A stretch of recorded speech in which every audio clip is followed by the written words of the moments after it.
Hello and welcome to our program. On July 27th, special events were held to mark the 65th anniversary of the Korean War Armistice Agreement on both sides of the border and the United States. 55 cases containing the remains of U.S. soldiers killed during the Korean War in North Korea were returned, which has given hope that progress will be made on denuclearization. The two Koreas each held a ceremony to commemorate the Armistice Agreement. Let's take a look at what this week's A Road to Peace has for us. On this week's A Road to Peace, we discuss the latest conciliatory moves by North Korea, including the return of the remains of the U.S. war dead. We also meet with Korean War veterans who visited the country to mark the anniversary of the Korean War Armistice on July 27th. Lastly, we take a look at Pyongyang's National Convention of Veterans featured on North Korea's news broadcast. For today's discussion, we're joined by Professor Kim Hyun-wook of the Korean National Diplomatic Academy. Welcome to the program, Professor. Okay, thank you for the invitation. Thank you. Now, recently on July 31st, the general-level military talks between the two Koreas were held in Panmunjom, and this time North Korea proposed the talks first, which is very unprecedented. What do you think was the intention behind that? I think maybe definitely they want to, implement some of the agreed agenda at Panmunjom Declaration, the meeting between, President Moon Jae-in and Kim Jong-un. On the surface, North Korea definitely wants the relationship between two Koreas, which would lead to a more peaceful, Korean Peninsula. But I think this time the main reason is that I think North Korea knows that it's running out of time.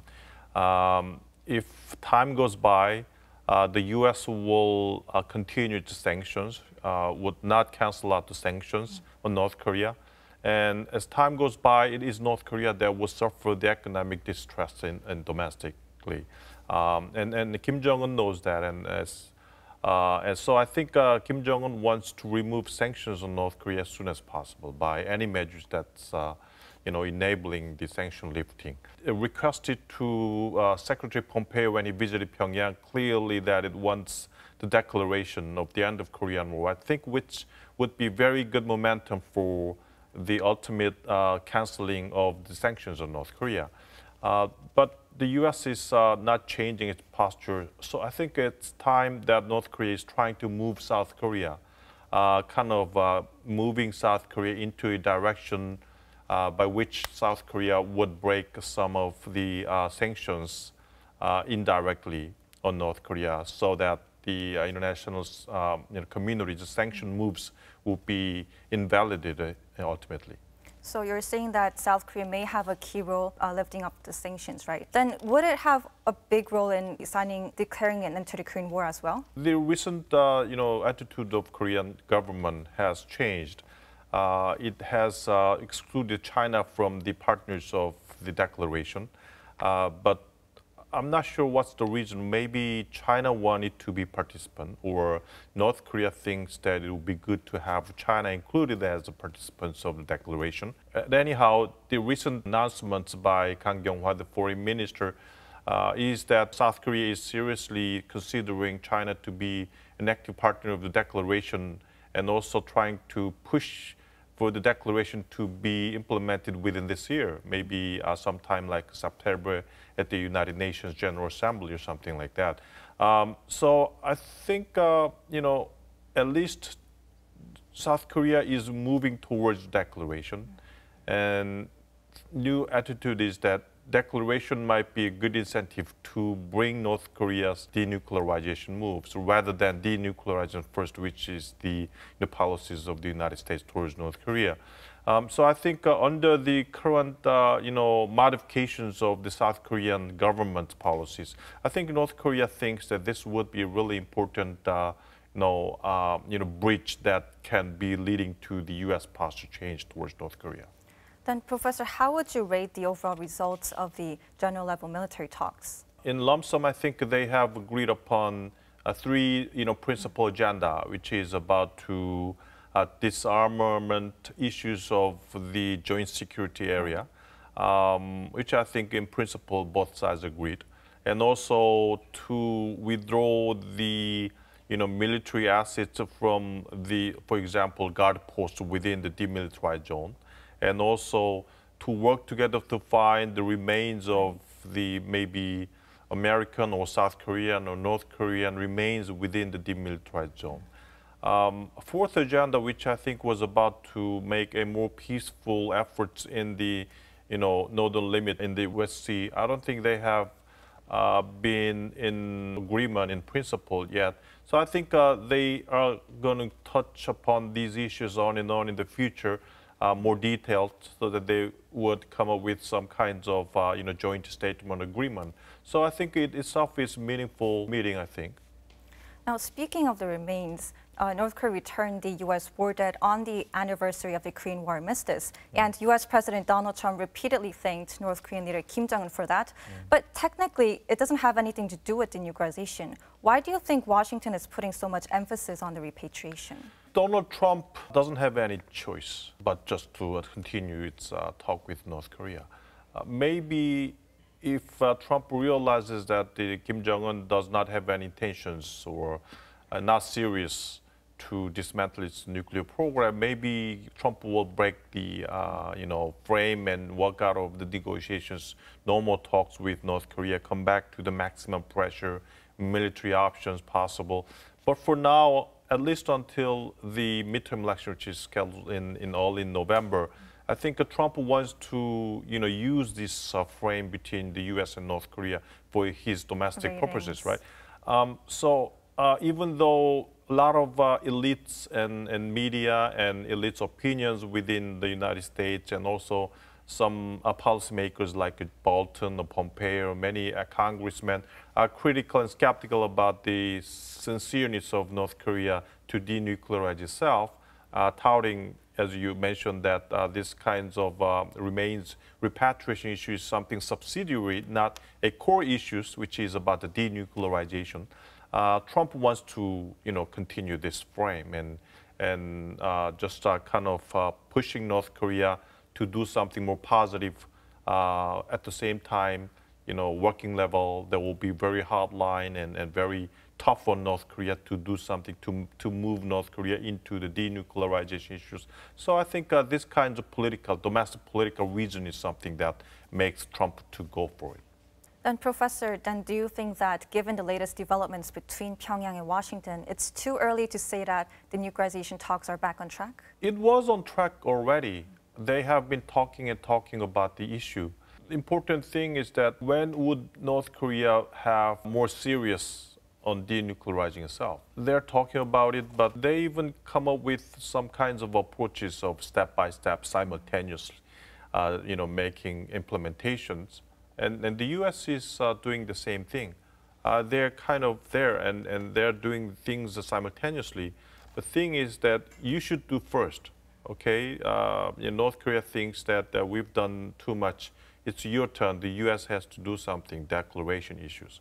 And U.S. thinks that, okay, you've done many things. We are thankful to that, but that's not the core of the issues. Right. Personally think that they should do these things simultaneously. Okay, the U.S. would do the declaration maybe sometime September, and North Korea at the same time have to declare its nuclear capabilities to the United States. So things should proceed simultaneously as North Korea wants. Now, there are varying views on whether North Korea is doing enough to keep up its end of the bargain. And like you said, it may be Washington's turn to make the next step. But Pyongyang is following through on one of the promises made at the Kim Trump summit in Singapore. So are you saying that without denuclearization, clear denuclearization steps, there won't be any further measures made by Washington? I don't think so. Of course, there are some fluctuations in Trump's policies. I mean, Trump always says something different. Even after the summit press conference, he said so many things that was unclear. And maybe he thinks that he knows a lot of things, talking for about an hour. But that made a lot of audience in the world to know that he is really ignorant person. But anyway, there are a lot of important steps within the United States. For example, Pompeo is the one who is at the front to talk with North Korea. But important figure is that John Bolton, who is now National Security Advisor, he and his people are filled up in White House now.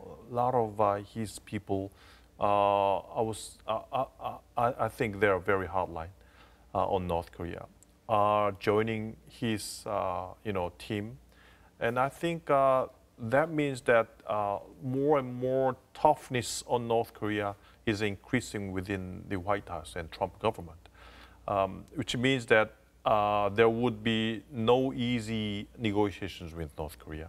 Of course, Trump is the final one who would decide on North Korea, and maybe Trump does not want to, totally destroy the current frame with North Korea.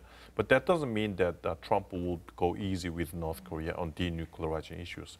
I don't think it would give up some important security regime issues and declaration issues without any initial implementation moves by North Korea in denuclearization. Now, going back to our starting point, the U.S. remains were sent back on July 27th, which is a very special day. Yes, July 27th. I think this year it's the 65th anniversary. So I think maybe North Korea still wants to use this kinds of a symbolic anniversary date, using this date for these kinds of repatriation issues. I think North Korea wants to still, give some message to the United States that it is important that the U.S. has to accept the proposal by North Korea for declaration of the end of the Korean War issues. That's right. And on July 27th, the South Korean government also organizes a special day for United Nations troops who fought in the Korean War. And to remember their sacrifices, Seoul invited the Korean War veterans to the country. And that's part of the Revisit Korea program that they have annually. Let's take a look at a short VCR clip. The South Korean government held a ceremony to commemorate the UN troops who fought in the Korean War on the 65th anniversary of the Korean War Armistice on July 27th. To remember the UN troops' sacrifices, the government designated July 27th as UN Forces Participation Day in 2013. The Ministry of Patriots and Veterans Affairs organizes a revisit program every year to mark the anniversary, inviting UN veterans from different parts of the world. 약 70년 전에 이름도 모르고 또 어디 있는지도 몰랐던 대한민국을 지키기 위해서 희생 공헌하셨던 유엔 참전용사분들을 초청해서 정부 차원의 감사를 전달하는 행사입니다. About 100 Korean War veterans and their families visited Insadong in central Seoul, a popular tourist site full of traditional and modern attractions. The young soldiers who have aged through time revisited Korea as gray-haired veterans. Marveling at the city that has seen remarkable change since the war, the veterans still remembered their wartime service.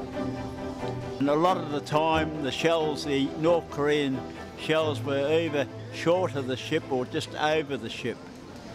But it was very noisy with all the gunfire, very noisy. And living on the ship in the ice and snow was very difficult. Well, I can tell you, when I went through this city back in 1953, it wasn't the same. It was destroyed. And there was only one bridge across the Han River then. The Korean War began on June 25, 1950, when North Korea attacked South Korea. The UN Security Council immediately adopted a resolution authorizing the formation and dispatch of UN forces to Korea. 22 countries contributed under the banner of the UN, with 16, including the U.S., Australia, and Turkey, sending military personnel, and 6, including Norway and Italy, providing medical assistance. UN forces helped the retreating South Korean troops push back North Korean forces. Following a deadlock between the two sides, an armistice agreement was finally signed on July 27, 1953. 3 years and 1 month after the war began.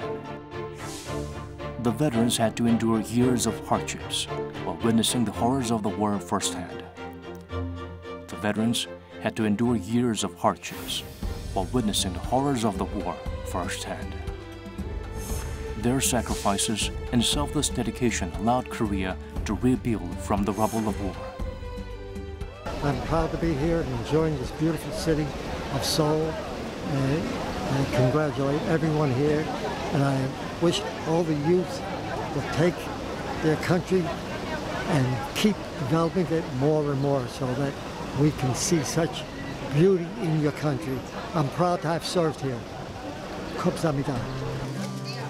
The descendants of veterans who participated in the program also took pride in what their family members did for Korea. Korea is a perfect example of a nation that came from despair, from poverty, from the bottom in a lot of ways, and in a very short amount of time rose to the top. They have the 10th biggest economy in the world and cultural exports and a true power in our world. So what they were able to do in such a short amount of time, I think, is a real example for the rest of the world to look at and say, you know what, wherever our country is right now, the future can be prosperous. Among them was Louise M. Evans, an Australian journalist who wrote a book about her grandmother's journey to Korea to visit the grave of her son Vincent Healy, who died in the Korean War. Her book, Passage to Busan, which follows her grandmother's footsteps to the UN Memorial Cemetery in Busan, was turned into a documentary film last year by the Korean Cultural Center Australia and Arirang TV. May God hold you in the palm of his hand. I'm very proud of what my uncle, Sergeant Vincent Healy, did for Korea. He gave his life to ensure that this beautiful country is what it is today. So I'm very proud of Vince and very proud of my grandmother, Thelma. This year's UN Forces Participation Day was more meaningful than ever amid the recent reconciliatory mood on the peninsula. The veterans, who appreciate the value of peace more than anyone, hope for lasting peace on the Korean Peninsula. Well, yes, we love peace. The only people that like war are politicians. But the people that fight don't like to be the war.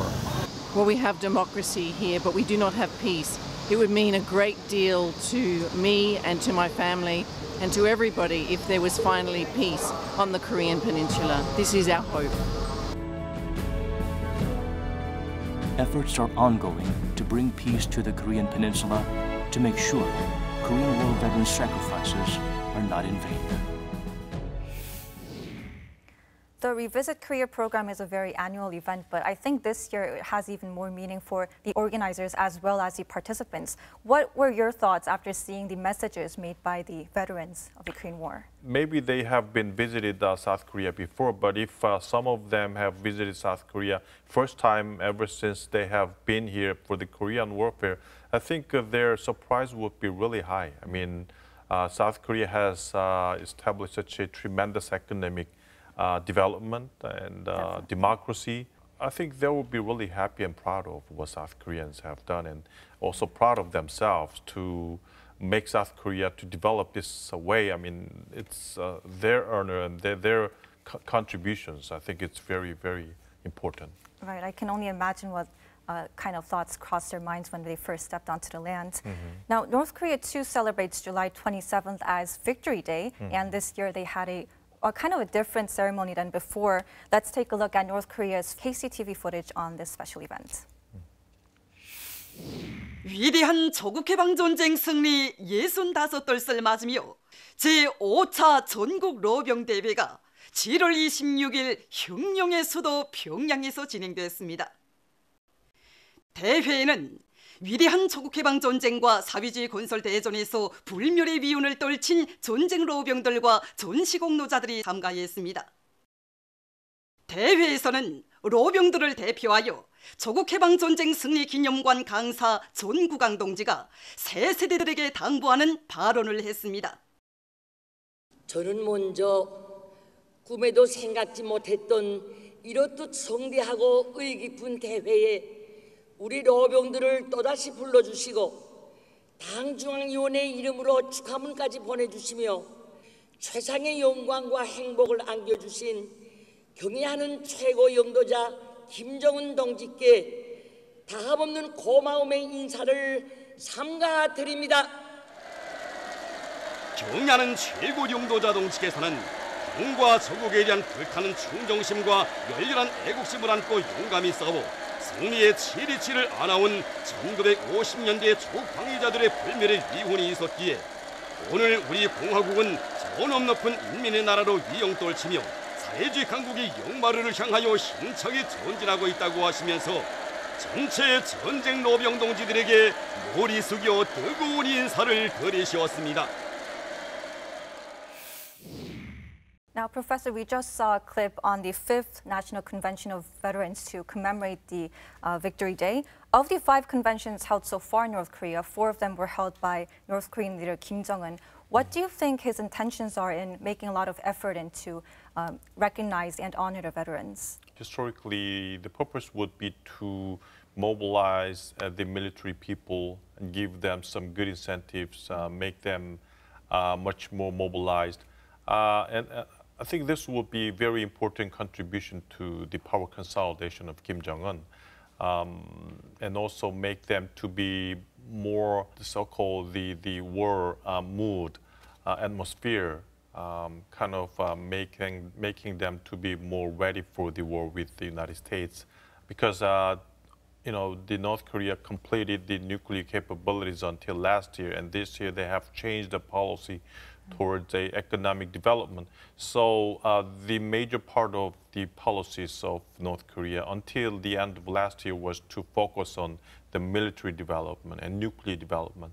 And this kinds of you know, policy objective is something that can be possible by making military to be mobilized into the atmosphere of warfare with the United States. I also noticed some differences in this year's ceremony. For one thing, I didn't see any negative sentiment towards the United States, which is kind of unorthodox for North Korea. What did the ceremonies look like before in the previous celebrations? This time it was different from last year. Last year, the convention was focusing on a lot of moves to criticize the United States, anti-U.S. atmospheres and mood.